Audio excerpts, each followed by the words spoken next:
Welcome to Hub History, where we go far beyond the Freedom Trail to share our favorite stories from the history of Boston, the hub of the universe.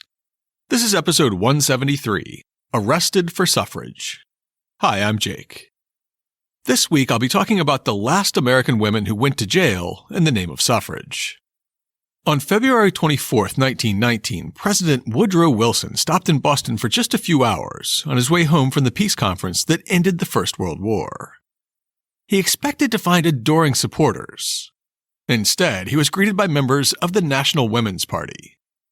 After a long campaign that had the 19th Amendment on the verge of passing, they now blamed Wilson for dragging his feet and shifting his attention from suffrage to the peace treaty and the League of Nations. The protesters marched to the Massachusetts State House, where they refused to disperse for the president's motorcade. 25 women were arrested and taken to the Charles Street Jail, where 16 of them would become known as the last women to be jailed for suffrage. But before we talk about the radical suffragists who confronted a president, it's time for this week's Boston Book Club selection and our upcoming historical event. My pick for the Boston Book Club this week is a 2019 book by Tina Cassidy called Mr. President, How Long Must We Wait? Alice Paul, Woodrow Wilson, and the Fight for the Right to Vote. As we'll find out in just a few minutes, suffrage leader Alice Paul was at the center of the fight to pass the 19th Amendment.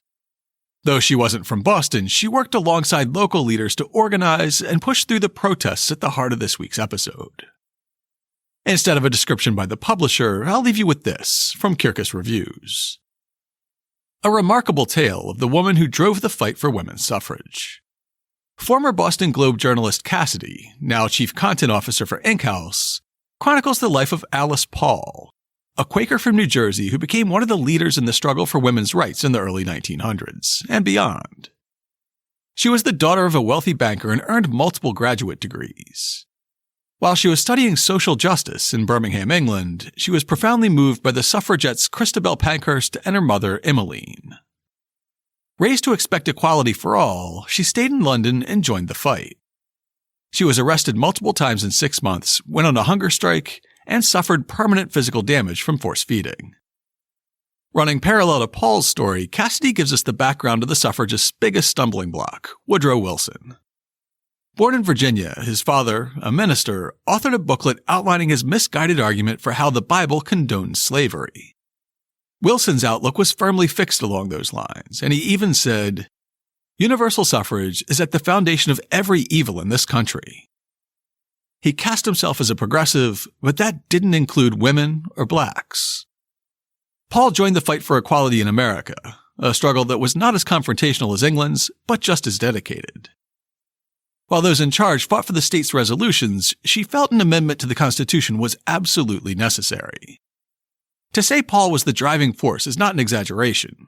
She was tireless, always sure of her tactics, and willing to endure many setbacks, arrests, and Wilson's continued obstinacy.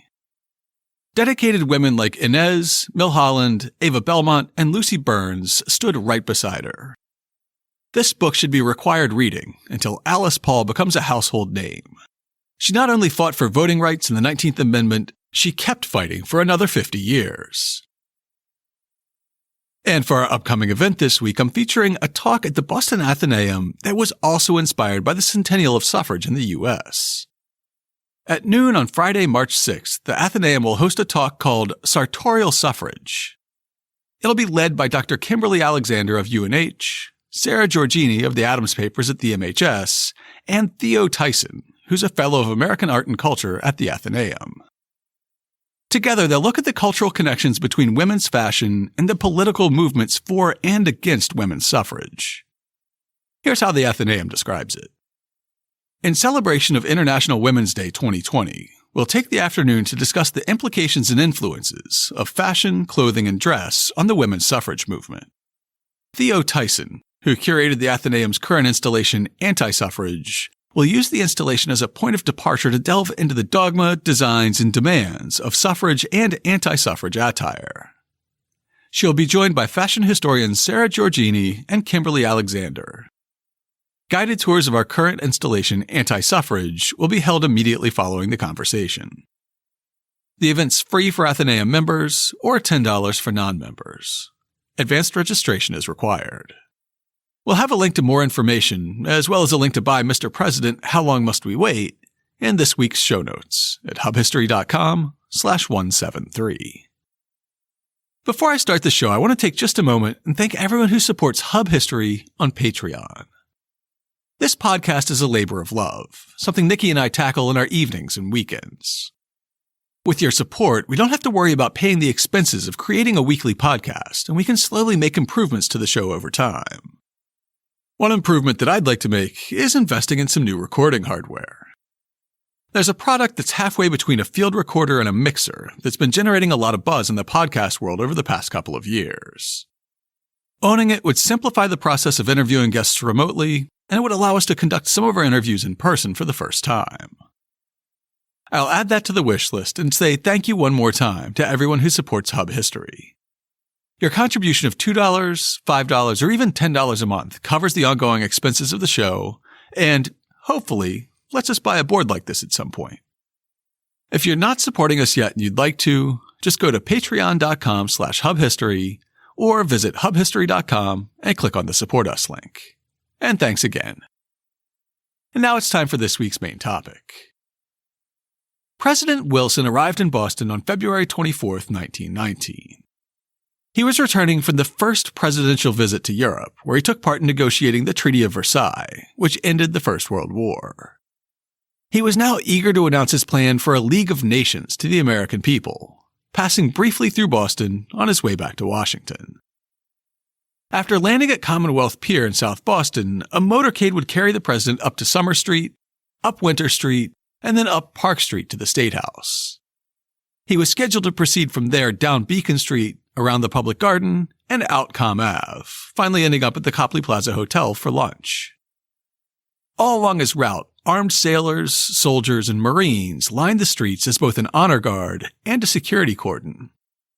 After lunch, he was scheduled to give an address at Mechanics Hall on Huntington Ave. Then it was off to South Station for an overnight train to D.C.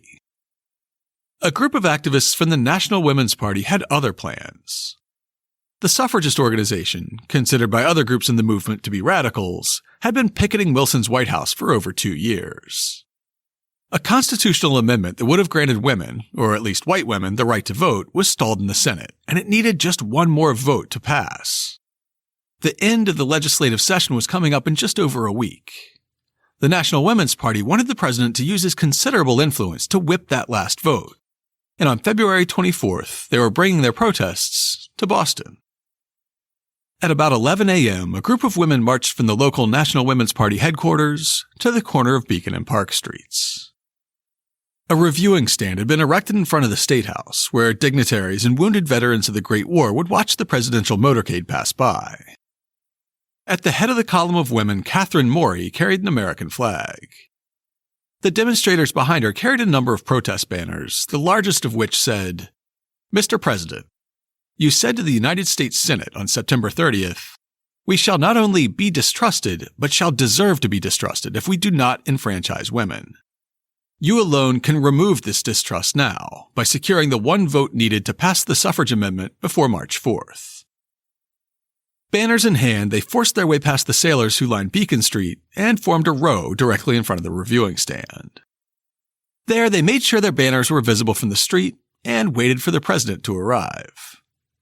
In about 45 minutes, the police showed up, as the evening edition of the Globe describes. When the women first appeared with their banners and heckling signs, they were advised by the police that they were liable to be arrested. They made no reply and simply smiled. Police Commissioner Curtis appeared in an automobile and talked to some of them, advising them to leave.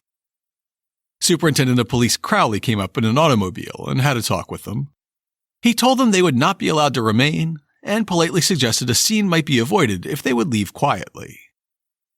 The women paid no heed, so Captain Richard Fitzgerald of Station 3 decided to proceed as he would in any other case of violation of the city ordinances. Captain Fitzgerald had his men take the names of the women with their addresses. Each was told that they were arrested for a violation of the city ordinances and remaining more than the legal length of time, which was 7 minutes. After the names had been taken, Captain Fitzgerald made sure that he had 22 names and then called the police patrol wagons. At 10:40, 2 wagons appeared, one an auto and the other a horse-drawn vehicle. The whole business was accomplished with little noise. There was a policeman for every woman, and he took the banner from her hand and escorted her to the wagon. In less than a minute, both wagons were loaded. The police could not have been more polite if they were escorting the women to an opera. Every account I read mentioned the warning issued by the police saying that the protesters would have to move along after 7 minutes. It seemed like a very specific number, so I went digging, and I found the Boston City Ordinance on loitering, which has since been found to be unconstitutionally vague. It says, "No person shall, in a street, unreasonably obstruct the free passage of foot travelers, or willfully and unreasonably saunter or loiter for more than 7 minutes after being directed by a police officer to move on. But nothing in this section shall be construed to curtail, abridge, or limit the right or opportunity of any person to exercise the right of peaceful persuasion." On the subject of public speaking, which I guess tended to cover protest or peaceful persuasion, a Boston Police Department general order, dated 1911, gave this guidance. Public speaking in a street under proper conditions is not in itself unlawful. But as the streets are for the use of all the people, it is doubtless the duty of the police officer to take measures to stop public speaking in a street whenever such speaking creates disorder, or, in some cases, when it only tends to create disorder, or whenever it unduly obstructs the public way by causing crowds to gather. This duty the police will perform with courtesy and discretion whenever the public interest so requires. Should conditions herein described make it necessary that speaking should be stopped, the speaker will be so informed, and should he then persist, he may be arrested without a warrant and prosecuted for a disturbance of the peace or for the maintenance of a common nuisance. The police clearly interpreted this protest by the National Women's Party as creating disorder, because very quickly 22 women were taken into custody.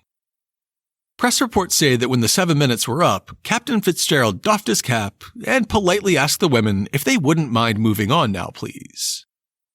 When they declined, he warned Alice Paul that arrests were coming, and she told him to do his duty. With a gesture, he summoned the 2 prisoner transport wagons, and the arrests began. The February 24th Boston Globe continues, "Only one woman made any resistance to arrest. She protested vigorously against getting into the patrol wagon and refused to give up her banner. She was the last one to be taken into custody. 4 policemen lifted her to her seat. She caught hold of the brass handrails at the back of the wagon door, and her hold was released. But when the wagon disappeared around Joy Street corner, she was still holding the banner." The woman who refused to give up her banner is identified elsewhere as Betty Graham of Portland. She was a veteran protester who'd spent time in jail before, and as she was carried off this time, the streets were again clear for the motorcade.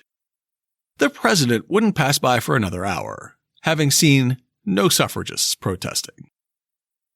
A second protest was planned later the same afternoon, and planned to be held at the same time President Wilson was giving his speech at Mechanics Hall. The protesters were sure that Wilson would use the rhetoric of America entering the World War to make the world safe for democracy. And they planned to point out that America couldn't make the world safe for democracy as long as half the population at home was barred from participating in the democratic process. A small group of suffragists from the NWP gathered at the Parkman Bandstand late in the afternoon of the 24th. As the president spoke at Mechanics Hall in Huntington, they waited for a courier to bring them a rushed transcript of the speech. Certainly there would be a phrase in it somewhere about America's new role as a world leader that they could point to as an example of our hypocrisy on voting rights, and which they would then symbolically burn. And indeed, in his speech, Wilson said, "If America were at this juncture to fail the world, what would come of it? I do not mean any disrespect to any other great people when I say that America is the hope of the world, and if she does not justify that hope, the results are unthinkable. Men will be thrown back upon the bitterness of disappointment not only, but the bitterness of despair." As Wilson spoke, the suffragists waited. They waited. And they waited. Finally, as the waiting crowd got bored and began to drift away, they had to give up on getting a copy of the speech and get on with the show. Instead of burning a copy of Wilson's speech, they resorted to burning a blank sheet of paper, as the next day's Globe reported. This ceremony was performed by Miss Louise Sykes of Cambridge, who thrust a blank sheet into the tip of an imitation Grecian torch, around which were entwined the militant suffragist colors, and set it afire. Not more than 100 persons were assembled around the bandstand at this point, and the speakers were having difficulty in holding the attention of even this small crowd. However, as we saw last week, when the armed sailors who were sent to clear rioters out of Park Square in 1917 actually attracted more rioters, people love a spectacle. As soon as a police officer showed up to tell the women to clear the bandstand, the crowd of spectators doubled. When a group of 20 officers joined him a few minutes later to begin making arrests, the crowd grew to about 1,000. At the moment the police arrived, Pasha Warren of Manchester, New Hampshire was speaking. As she was arrested, Elsie Hill stepped up and took her place, continuing to speak until she too was arrested. The Globe reported her cryptic comments as the police physically removed her from the bandstand. Shouting at the top of her voice to the crowd as the two policemen released her grip on the rail and seized her arms, she exclaimed, "You remember what Lieutenant Colonel Whittlesley said to the Germans. He told them to go to hell." The Globe added, "Whether Miss Hill intended to apply this epithet to anyone in particular was not quite plain." After 3 arrests at the bandstand, there were a total of 25 women in custody. The Globe ran a headline on February 25th announcing "Demonstration a Fizzle" and saying, "The one outstanding fact about the meeting on the Common was that but for the police interference, it would have been the worst kind of a fizzle. Some of the leaders frankly admitted this." However, the days of breathless coverage that followed indicates that if their goal was attracting attention to the cause, the suffragists succeeded handily. The spectacle of women being arrested in public was far from a common event at the time, and it made headlines around the country. Many newspapers carried an Associated Press story that had a straightforward headline. For example, the New York Evening World went with 22 suffragists arrested for picketing in Boston. Other newspapers went with less respectful headlines, like the one in Iowa's Cedar Rapids Evening Gazette that just couldn't resist the double entendre, 22 women pinched in front of State House. As we'll see, the Boston newspapers ran front-page stories for days afterwards about the women's experiences in jail. Taking advantage of the publicity, Massachusetts NWP Chair Agnes Morey gave this statement to the Boston Globe. "It is a most extraordinary thing to arrest women who are making use of the right to petition for the adjustment of their grievances under the first article of the Constitution. President Wilson, who's just returned from abroad, where he has been the champion of the rights of all people, is entirely inconsistent, owing to his failure to secure the passage of the amendment giving women equal rights with men. By this failure, 20 million women of his own country are not free. When the president realizes the demand of the country, I sincerely hope that he will secure one more vote for the passage of the amendment before the adjournment of Congress." The protest had been in the works since President Wilson first announced that he'd return to the U.S. briefly in order to drum up support for the peace treaty and the related proposal for a new League of Nations.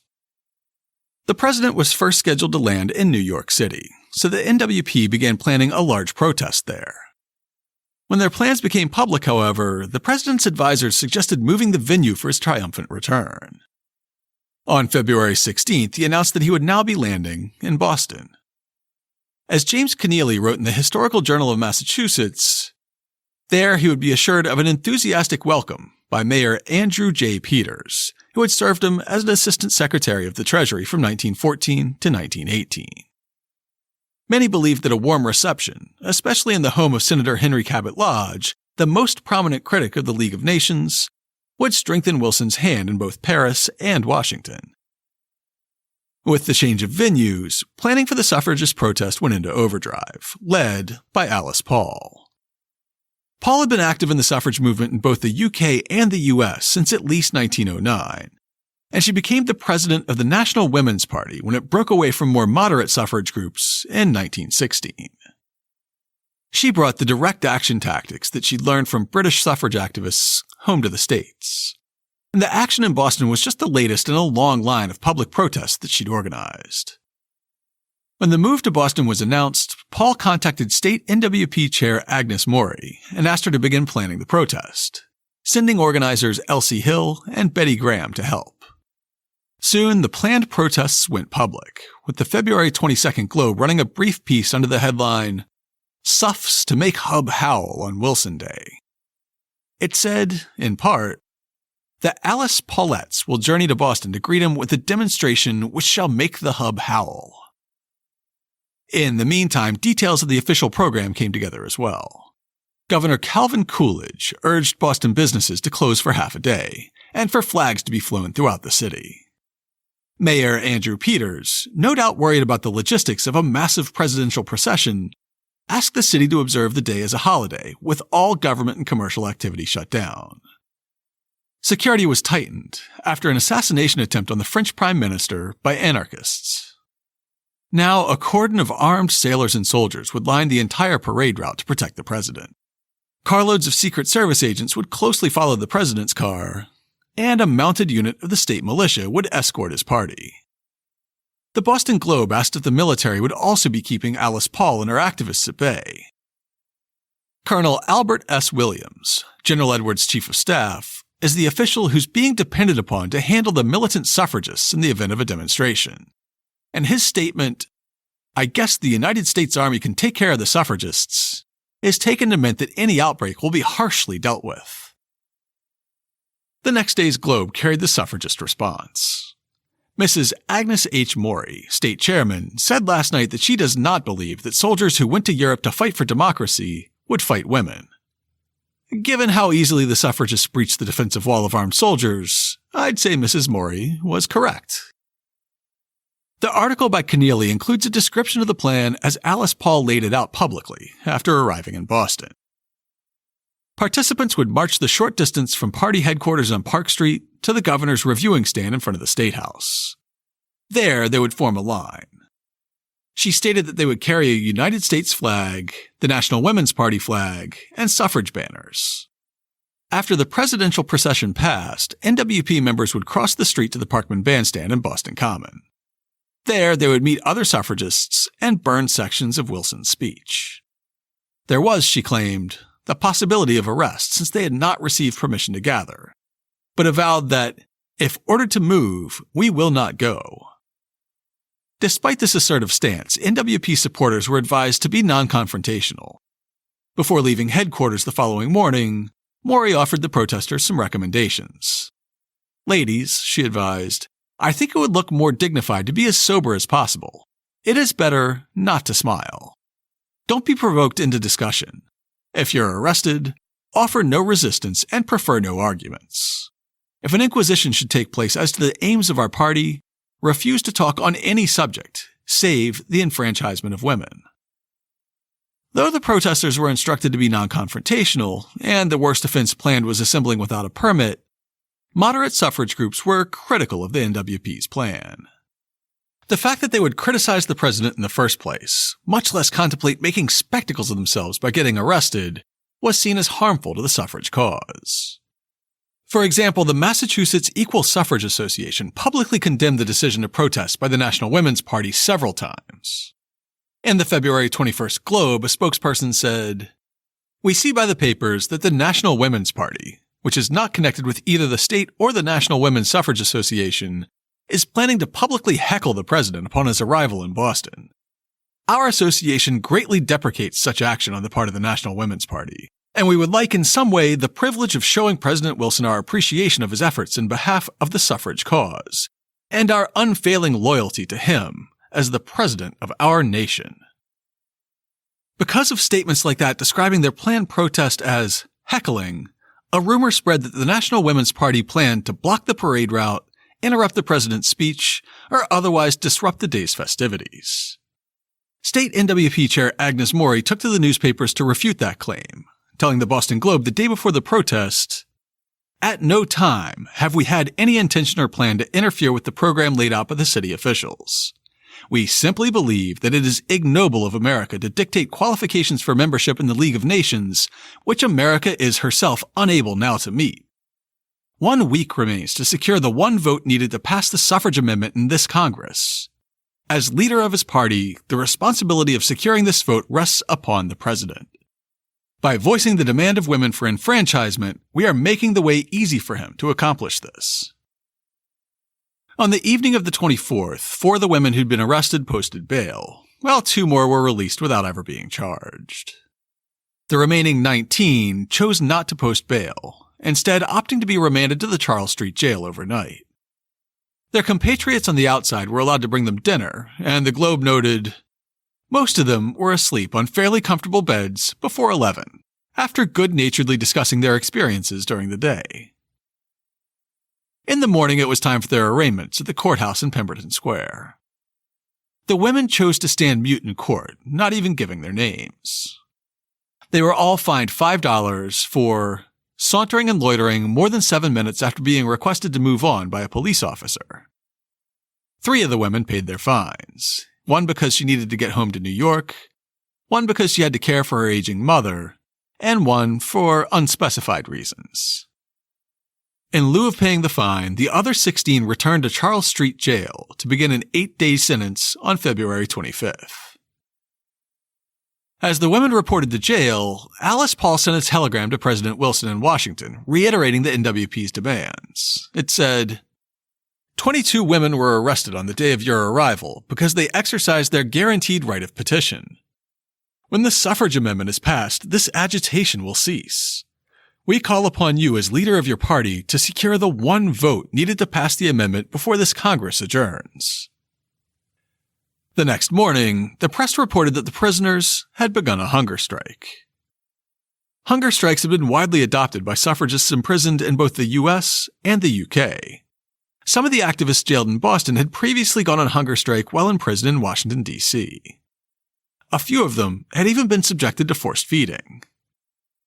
However, later reports revealed the early stories to be based on a misunderstanding. While some or all of the women had declined a serving of bread and cocoa after arriving at the jail, they later said it was because they weren't hungry. Indeed, the next morning they all partook of the standard jail breakfast: rice and syrup, bread, and black coffee. At lunch, they got American chop suey, meaning pasta with ground beef and tomato sauce. They got more bread and more coffee. Other meals would consist of oatmeal, hot dogs and Liberty cabbage, aka sauerkraut, fish chowder, corned beef hash, and baked beans. Since the prisoners had refused to give their names, jail authorities said that they couldn't confirm any prisoner's identity. Therefore, none of the women could receive visitors, phone calls, or care packages. The sheriff had banned outside food anyway, which is probably what the prisoners wanted most. As a side note, I'll mention that although the suffragist prisoners were officially nameless to the authorities, they did have names. And the article written by James Keneally has a concise profile of each of them. Each of them, that is, except Mrs. George Hill of Brookline, who doesn't show up elsewhere in the record. Starting on February 27th, the women began trickling out of jail, often against their will. That morning, 3 of the women were released from jail after a strange man paid their fines without their knowledge or consent. They argued that since they'd not paid their own fines, the court should continue to imprison them, but the authorities were all too happy to see them go. At the same time, 4 other prisoners were released, all of whom had either paid their own fines or had them paid by family members. Of the 7 prisoners released that day, only 2 went willingly. The other 5 all intended to stay the full 8 days in solidarity with the group, but were forced to leave when their fines were paid against their will. Rosa Rower was among the 9 prisoners still remaining, and her attorney husband George announced that he would sue anyone attempting to bail them out without their permission. You might recall George Rower from last week, when he was acting as spokesman for the Massachusetts Socialist Party in 1917. By March 1, 1919, Rosa was the only prisoner left, as the same mysterious benefactor had paid the fines for everyone else. The next day, the mystery man, who turned out to be a wealthy Harvard student, paid Rosie Rower's fine, and she finally went home as well. A rally was held at the Wilbur Theater on Sunday, March 9th, which was timed to coincide with the arrival of the Prison Special. The National Women's Party had chartered a special train to tour the country carrying 26 veteran activists who'd been imprisoned for the cause. They wore replicas of their prison garb for public appearances, giving speeches on the importance of the suffrage movement and describing their radical tactics. The Prison Special would visit Boston on March 9th and 10th. The suffragists who'd been locked up at Charles Street Jail attended the rally as guests of honor, where they are presented with special brooches designed to look like cell doors. Though their demand that President Wilson push the Senate to pass a suffrage amendment before the end of the current session on March 4th was not met, the suffragists would soon see success. In June of 1919, President Wilson called a special session of Congress in order to deal with a number of pressing issues that had been raised by the peace process in Europe. During the special session, he also asked Congress to pass a number of bills of critical domestic importance. Among them was a suffrage amendment, which finally passed and was sent to the states.